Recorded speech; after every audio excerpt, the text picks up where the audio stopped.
आज का हमारा टॉपिक है रेशनल नंबर और हम आज रेशनल नंबर पढ़ेंगे। रेशनल नंबर के लिए हम थोड़ा सा बेसिक पढ़ेंगे पहले कि इसकी ये होता क्या है और इसकी क्या क्या प्रॉपर्टीज़ है। वो अगर हमें पहले पता होगी तो हम आगे के क्वेश्चन सोल्व कर पाएंगे। तो सबसे पहले हम रेशनल नंबर होता क्या है उसके बारे में देखेंगे। रेशनल नंबर जिसे हम इस तरीके से एक्सप्रेस कर सकते हैं कि रेशनल नंबर वो होता है जिसे हम P अपॉन Q के फॉर्म में लिख सकते हैं। We can express rational number written as P upon Q, जहाँ पर P और Q इंटीजर्स होते हैं।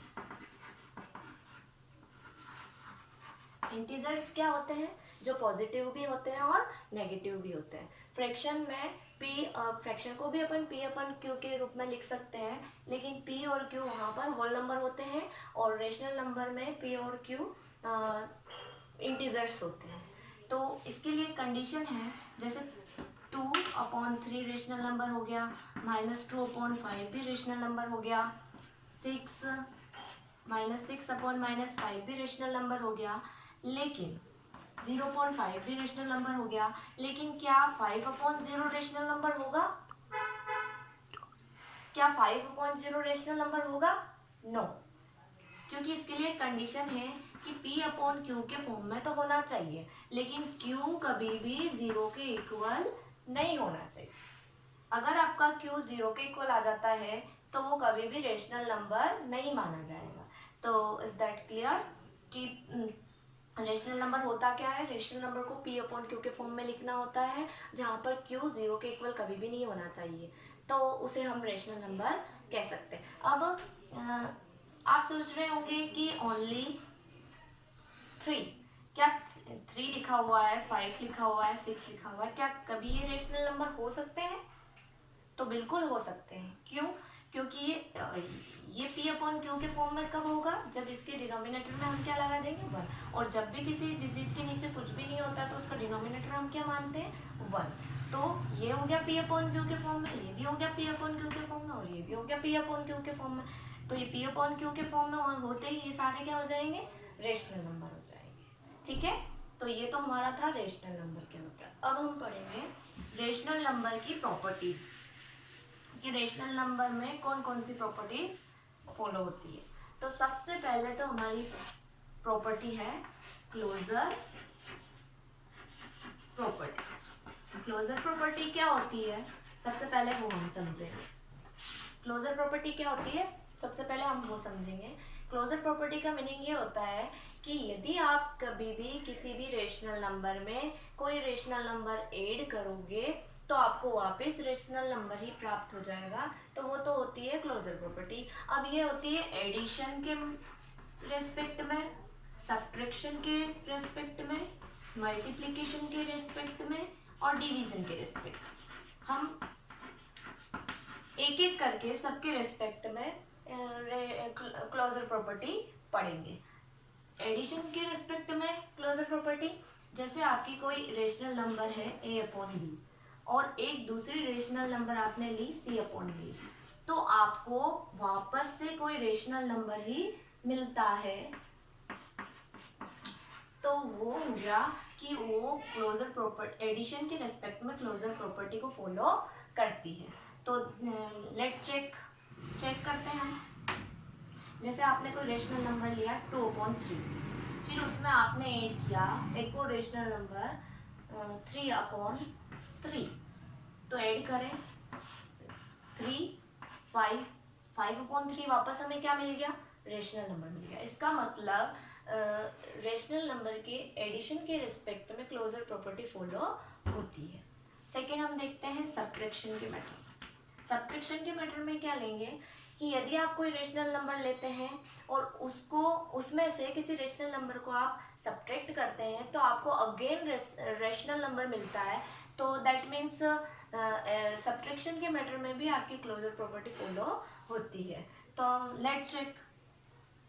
जैसे आपने रेशनल नंबर लिया 3/5, एक और रेशनल नंबर लिया आपने 2/5 और इनका सब्ट्रैक्शन करवाया तो आपको क्या मिला? 1/5।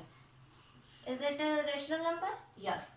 It is also rational number because ये p अपॉन क्यू के फॉर्म में आ रहा है, तो ये भी क्या है, एक रेशनल नंबर है। तो सब्ट्रैक्शन के मैटर में भी rational number closure property follow करता है। अब हम देखते हैं मल्टीप्लिकेशन के मैटर में। मल्टीप्लिकेशन के मैटर में यही बात कि अगर आप कोई रेशनल नंबर लेते हैं और उसको अगेन रेशनल नंबर से मल्टीप्लाई कराते हैं, तो क्या आपको वापस जो रेशनल नंबर मिलता है वो क्या आपको जो मिलेगा वो वापस रेशनल नंबर ही मिलेगा। तो 3/5 मल्टीप्लाई 2/3, देखिए 3 2 जा 6, 5 3 जा 15, p अपॉन क्यू के फॉर्म में है, तो क्या ये भी रेशनल नंबर मिला। यस, मल्टीप्लिकेशन के रेस्पेक्ट में भी क्लोजर प्रॉपर्टी फॉलो होती है। अब हम देखते हैं डिवीजन। डिवीजन में यह है कि यदि आप कोई रेशनल नंबर लेते हैं और उसका डिवाइड किसी दूसरे रेशनल नंबर से करवाते हैं, तो आपको अगेन रेशनल नंबर मिले। क्या ये जरूरी है? ये लेट्स चेक। 3/5 लिया, उसको डिवाइड करवाया 2/5 से। देखते हैं 3/5 मल्टीप्लाई 5/2, 5 कैंसिल, 3/2। क्या रेशनल नंबर मिला? यस मिला, लेकिन इसके लिए एक कंडीशन और है। अगर आपकी ये वाली टर्म कैसे भी करके 0 हो जाती है, तो 3/5 को आप 0 से डिवाइड लगाएंगे, तो वही बात है कि p अपॉन क्यू, यानी कि q आपका 0 हो रहा है और 0 ये नहीं होना चाहिए। अगर यहाँ 0 आता है तो आपको यहाँ पर रेशनल नंबर मिलेगा क्या? नहीं मिलेगा। तो डिवीजन के रेस्पेक्ट में एक कंडीशन है कि आपकी जो दूसरी वाली रेशनल नंबर है उसका कभी भी आंसर 0 के बराबर नहीं होना चाहिए। ओके, तो हमने closure property addition, subtraction, multiplication और डिवीजन चारों के रेस्पेक्ट में कंप्लीट कर लिया। अब हम नेक्स्ट प्रॉपर्टी पढ़ेंगे, कम्यूटेटिव प्रॉपर्टी। ओके,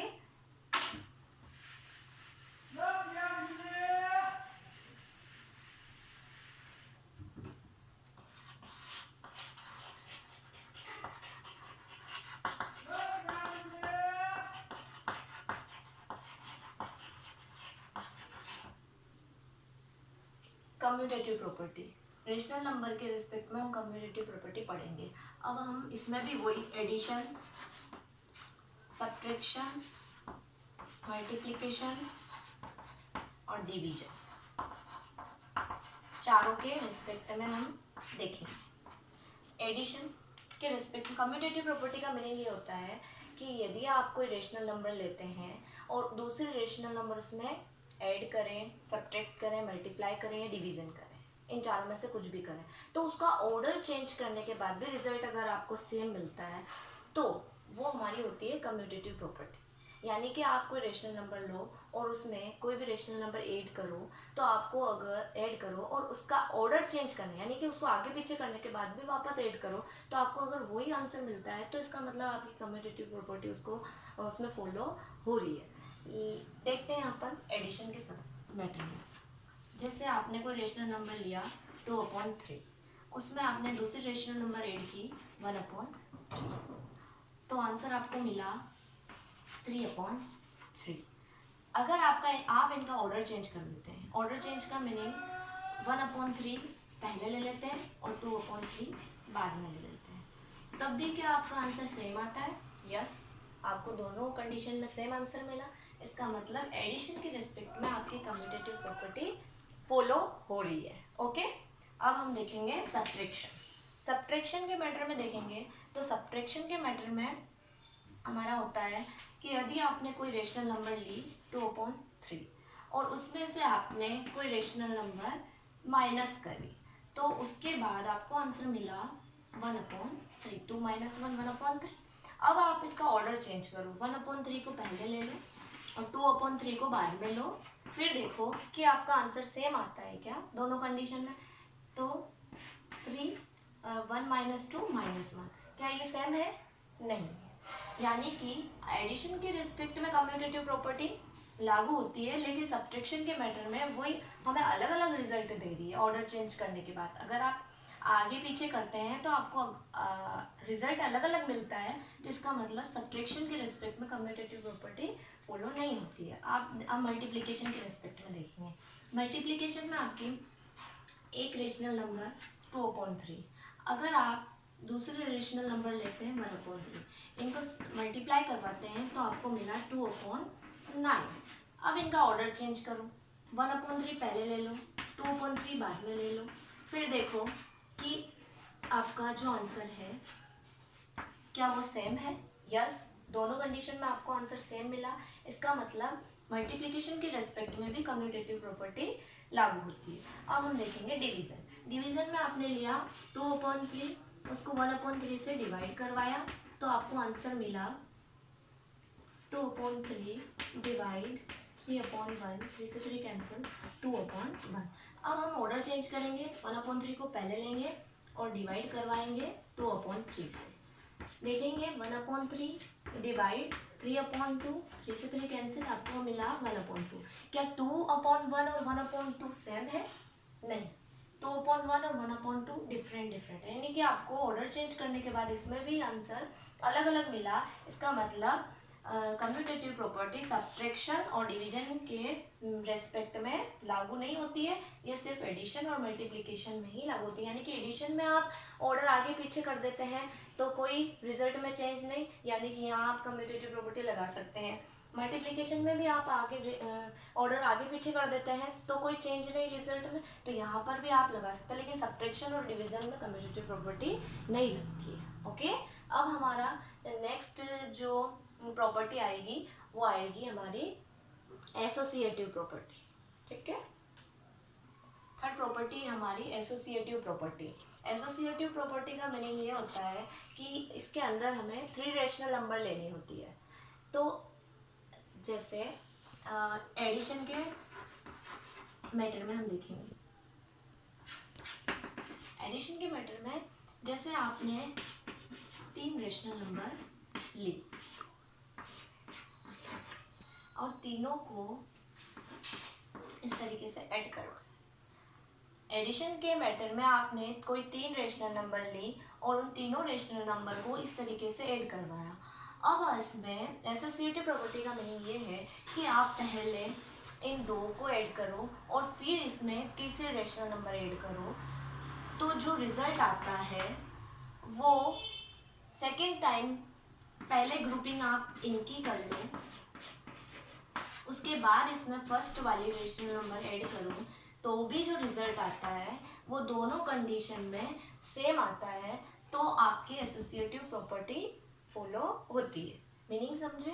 मीनिंग ये कि 3 रेशनल नंबर, उनमें से पहले कोई 2 रेशनल नंबर एक साथ ऐड करके फिर तीसरी को उसमें ऐड करो और अगेन आप उनका ऑर्डर चेंज करके पीछे वाली 2 रेशनल नंबर को पहले ऐड कर लो और फिर आप पहले वाली रेशनल नंबर को ऐड करो, तब भी आपके अगर आंसर दोनों कंडीशन में सेम आते हैं तो आपकी एसोसिएटिव प्रॉपर्टी फॉलो होती है।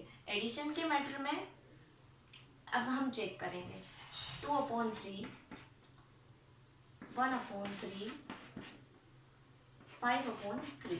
पहले हम इन दोनों को एक साथ ऐड कर लेंगे, पहले हम इन दोनों को ले लेंगे 2/3 प्लस 1/3, 3/3 प्लस 5/3, आंसर हमें मिला 8/3। नेक्स्ट हम देखते हैं ग्रुपिंग चेंज करके, पहले हम 1/3 प्लस 5/3 ले लेंगे,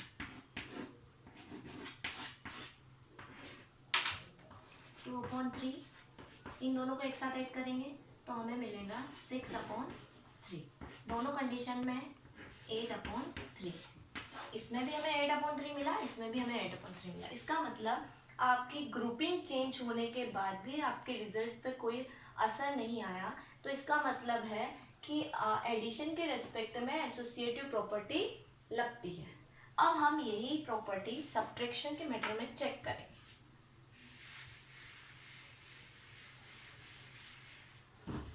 हमने लिया सब्ट्रैक्शन, सब्ट्रैक्शन में A/B,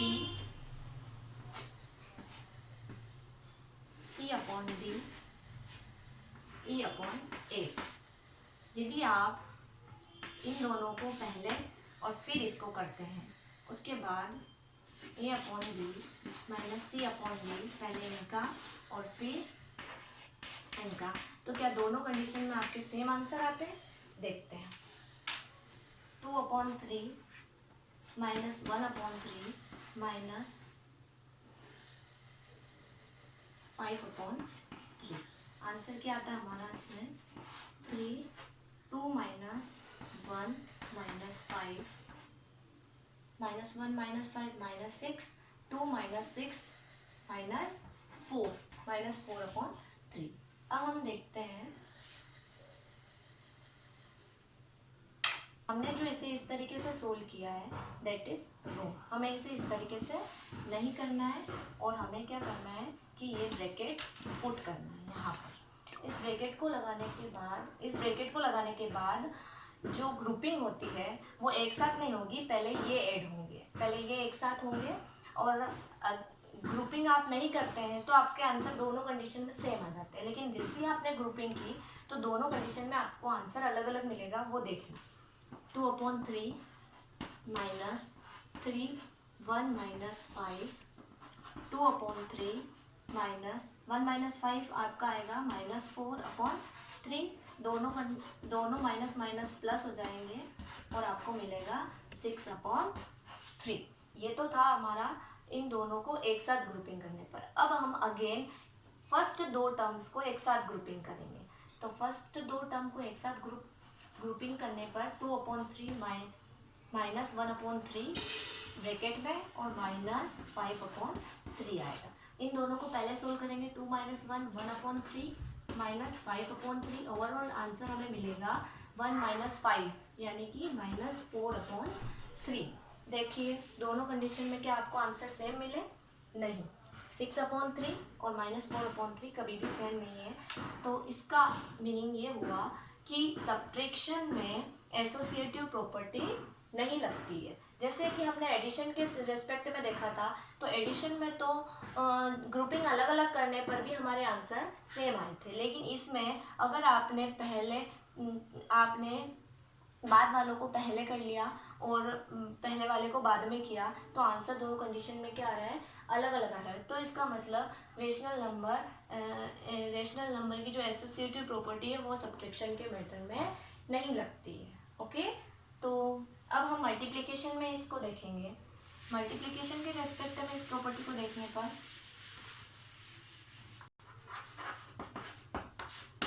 मल्टीप्लिकेशन में एक रेशनल नंबर आपने a/b लिया, एक c/d लिया और एक e/f लिया और मल्टीप्लाई करवाया। दूसरी कंडीशन में आपने वापस यही रेशनल नंबर लिया और मल्टीप्लाई करवाया, लेकिन दोनों में चेंज ये कि आपने पहले इन दोनों को ले लिया और फिर इसको करवाया, और इसमें आपने पहले इन दोनों को लिया और फिर इसको करवाया। तो क्या दोनों कंडीशन में सेम आंसर आएंगे? देखते हैं। 2/3 मल्टीप्लाई 1/3 मल्टीप्लाई 3/3। पहले हम इन दोनों को लेंगे, तो 2 1 ज़ा 2 और 3 3 ज़ा 9। 2/9 मल्टीप्लाई 3/3। दोनों कंडीशन में हमारे पास आंसर आएंगे 2 3 ज़ा 6 9 3 ज़ा 27। अब हम इनकी ग्रुपिंग चेंज करेंगे। 2/3 1/3 3/3। इन दोनों को पहले मल्टीप्लाई कर रखे। 2/3 मल्टीप्लाई 3 1 ज़ा 3 और 3 3 ज़ा 9, तो आया 6/27। दोनों कंडीशन में हमारे पास आंसर क्या है? सेम है। इसका मतलब मल्टीप्लिकेशन में एसोसिएटिव प्रॉपर्टी लगती है। एसोसिएटिव प्रॉपर्टी मतलब ग्रुपिंग चेंज करने पर भी मल्टीप्लाई में कोई डिफरेंस नहीं आया। इसका मतलब हमारी एसोसिएटिव प्रॉपर्टी मल्टीप्लिकेशन के रिस्पेक्ट में लगती है। ठीक है, अब हम डिवीजन में भी एसोसिएटिव प्रॉपर्टी नहीं लगती है। तो एसोसिएटिव प्रॉपर्टी सिर्फ एडिशन और मल्टीप्लिकेशन में लगती है और डिवीजन और सब्ट्रैक्शन के मैटर में नहीं लगती है। अब एक और प्रॉपर्टी हमारी रेडी है, वो मैं बताती हूँ आपको।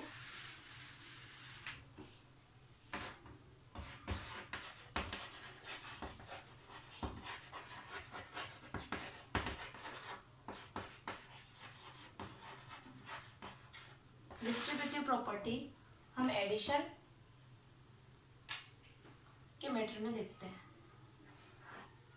एक रेशनल नंबर हमने a अपॉन बी लिया और इसको हम ओवर एडिशन, एक रेशनल नंबर का डिस्ट्रीब्यूशन हम एडिशन के ऊपर करेंगे तो c अपॉन डी प्लस ई अपॉन एफ। तो इसका कैसे डिस्ट्रीब्यूशन होता है वो हम देखेंगे। ये a upon B first c upon D के साथ भी डिस्ट्रीब्यूट होगा और a upon B E upon F के साथ भी डिस्ट्रीब्यूट होगा। तो a upon B multiply c upon D plus a upon B multiply e upon F. अब हम इसे चेक करते हैं, क्या ये और ये दोनों में आंसर सेम आता है। a अपॉन बी जैसे हमने 2/3 लिया और उसको इसके साथ करवाया तो c अपॉन डी ले लिया हमने 3/3 प्लस 4/3। हम आंसर देखेंगे 2/3 मल्टीप्लाई 3 7। आंसर हमारा आया 2 7 जा 14 3 3 जा 9। अब हम इसको इस तरीके से भी सॉल्व करके देखेंगे। a अपॉन बी हमारा 2/3 मल्टीप्लाई c अपॉन डी हमारा 3/3 फिर प्लस 2/3 मल्टीप्लाई 4/3। अब हम इसको एक्सपेंड करके भी देख रहे हैं क्या दोनों कंडीशन में सेम आंसर आ रहा है। 2 3 जा 6/9 प्लस 2 4 जा 8/9। 8 और 6 14/9। इधर भी 14/9 और यहाँ भी 14/9, यानी कि आपकी डिस्ट्रीब्यूटिव प्रॉपर्टी ओवर एडिशन पर लगती है। दोनों कंडीशन में हम 14/9 यानी कि डिस्ट्रीब्यूटिव प्रॉपर्टी भी हमारी एडिशन पर लागू होती है। यस। ये तो थी हमारी distributive property of multiplication over addition. अब हम देखेंगे distributive property of multiplication over subtraction. Okay, तो सब्ट्रैक्शन में सिर्फ यहाँ पर चेंज होगा, यहाँ माइनस आ जाएगा, तो ओवरऑल यहाँ पर भी क्या आ जाएगा, माइनस आ जाएगा। फिर हम देखेंगे यहाँ माइनस 2/3 मल्टीप्लाई 3/3 माइनस 4/3। इसका हम देखेंगे 2/3 माइनस इंटू हो रहा है 3 माइनस 4 यानी कि -1। आंसर आपका आया 2 1 जा 2 माइनस 2/9। ठीक है, अब आप इसको एक्सपेंड करके देखें। 2/3 मल्टीप्लाई 3/3 माइनस 2/3 मल्टीप्लाई 4/3। 2 3 जा 6/9 माइनस 8/9। 6 माइनस 8 -2। दोनों कंडीशन में आपके आंसर क्या है, सेम, -2/9 -2/9। यहाँ हमने सिर्फ चेंज क्या किया कि इन दोनों के बीच में पहले प्लस साइन था, अब हमने माइनस कर दिया। तो माइनस करने पर जहाँ जहाँ हमारे पहले प्लस थे वहाँ वहाँ माइनस कर दी। एक बार हमने इस इक्वेशन को लेकर सोल्व किया और दूसरी बार हमने इस इक्वेशन को लेकर सोल्व किया। दोनों इक्वेशन में हमने डिजिट बिल्कुल सेम रखी है और आंसर चेक किया। आंसर दोनों कंडीशन में सेम आए तो हमें लगा कि डिस्ट्रीब्यूटिव प्रॉपर्टी ऑफ मल्टीप्लिकेशन और सब्ट्रैक्शन भी सही है। ओके, तो distributive property of multiplication over addition और ओवर सब्ट्रैक्शन दोनों कंडीशन में फॉलो होती है। ये तो थी हमारी डिस्ट्रीब्यूटिव। अभी हमने क्लोजर प्रॉपर्टी पढ़ी, उसके बाद हमने कम्यूटेटिव प्रॉपर्टी पढ़ी और उसके बाद हमने एसोसिएटिव प्रॉपर्टी पढ़ी और हमने अभी देखा डिस्ट्रीब्यूटिव प्रॉपर्टी। तो 4 प्रॉपर्टी हम पढ़ चुके हैं। अब मैं आपको आइडेंटिटी एलिमेंट के बारे में बताना चाहती हूँ और एडिटिव इन्वर्स और मल्टीप्लिकेटिव इन्वर्स। हम ये दोनों चीज़ें और देख लेते हैं, उसके बाद हमारा सारा बेसिक कंप्लीट हो जाएगा। तो हम देखते हैं एडिटिव इन्वर्स क्या होता है। एडिटिव इन्वर्स का मीनिंग ये होता है कि यदि आप कोई रेशनल नंबर में ऐसा कोई रेशनल नंबर ऐड कर दें और उसका आंसर हमें 0 मिल जाता है तो वो जो ऐड किया रेशनल नंबर वो उसका एडिटिव इन्वर्स हो जाता है। ठीक है, तो आप एडिशन के मैटर में ऐसा किस डिजिट को मानेंगे कि आपको आंसर 0 मिल जाए। अगर आप कोई रेशनल नंबर लेते हैं और उसमें से ऐसा क्या करेंगे कि आपको 0 मिलेगा, तो आप उसका नेगेटिव करोगे तब जाकर आपको 0 मिलेगा। जैसे कि आपने 2 लिया, ठीक है, 2/1, ये कोई रेशनल नंबर लिया। अब आपको यहाँ पर ऐसा कुछ ऐड करना है और आपको 0 लेकर आना है, तो आप यहाँ पर ऐसा क्या ऐड करोगे, इसका नेगेटिव ही तो ऐड करोगे, तभी तो आपको आंसर 0 मिलेगा। तो 2/1 का एडिटिव इनवर्स आपको क्या मिलेगा, -2/1। यानी कि आप जो भी रेशनल नंबर लेते हो और आपको उसका एडिटिव इनवर्स पूछा जाए तो आपको उसका साइन क्या करना है, चेंज कर देना है। तो कोई भी रेशनल नंबर हो उसका एडिटिव इनवर्स पूछा जाए तो उसका सिर्फ साइन चेंज कर दो। अगर आपको माइनस में रेशनल नंबर दी हुई है तो उसका एडिटिव इनवर्स आपका प्लस में होगा, और अगर आपको कोई प्लस में रेशनल नंबर दी हुई है तो उसका एडिटिव इनवर्स आपके माइनस में होगा। ठीक है, ये तो था एडिटिव इनवर्स। अब हम पढ़ते हैं मल्टीप्लिकेटिव इनवर्स। मल्टीप्लिकेटिव इनवर्स वो चीज़ होती है, जैसे हम एडिशन में पढ़ते हैं कि किसी रेशनल नंबर में कोई ऐसा रेशनल नंबर ऐड करो कि 0 मिल जाए, तो मल्टीप्लिकेटिव इनवर्स के अंदर ये होता है कि कोई एक रेशनल नंबर ली और उसके अंदर आप ऐसी कोई रेशनल नंबर से मल्टीप्लाई करो कि आपको आंसर 1 मिल जाए। तो इसके लिए आपको यहाँ पर a/b है तो आपको b/a यानी कि इसका रेसिप्रोकल लेना पड़ेगा। क्या लेना पड़ेगा, इसका रेसिप्रोकल, तब आपको आंसर 1 मिलेगा। क्यों, क्योंकि b से b कैंसिल, a से कैंसिल, ओवरऑल आंसर क्या आया, 1। तो जैसे आपको 2/3 का मल्टीप्लिकेटिव इनवर्स पूछा जाए तो आपको मल्टीप्लिकेटिव इनवर्स कितना लिखना है, 3/2। 2/3 का रेसिप्रोकल 3/2 जब लिखोगे तो आपको आंसर 1 मिलेगा। तो सिंपली हम देखेंगे कि जैसे मैंने पूछा 5/6 का मल्टीप्लिकेटिव इनवर्स बताओ, तो आपको क्या बताना है, 6/5। जैसे मैंने पूछा 3/2 का मल्टीप्लिकेटिव इनवर्स बताओ, तो आपको क्या बताना है, 2/3। इस प्रकार से एडिटिव इनवर्स और मल्टीप्लिकेटिव इनवर्स दोनों हमारे कंप्लीट होते हैं। Thank you. अब हमारी नेक्स्ट क्लास में हम एक्सरसाइज 1.1 और उसके कुछ क्वेश्चंस देखेंगे।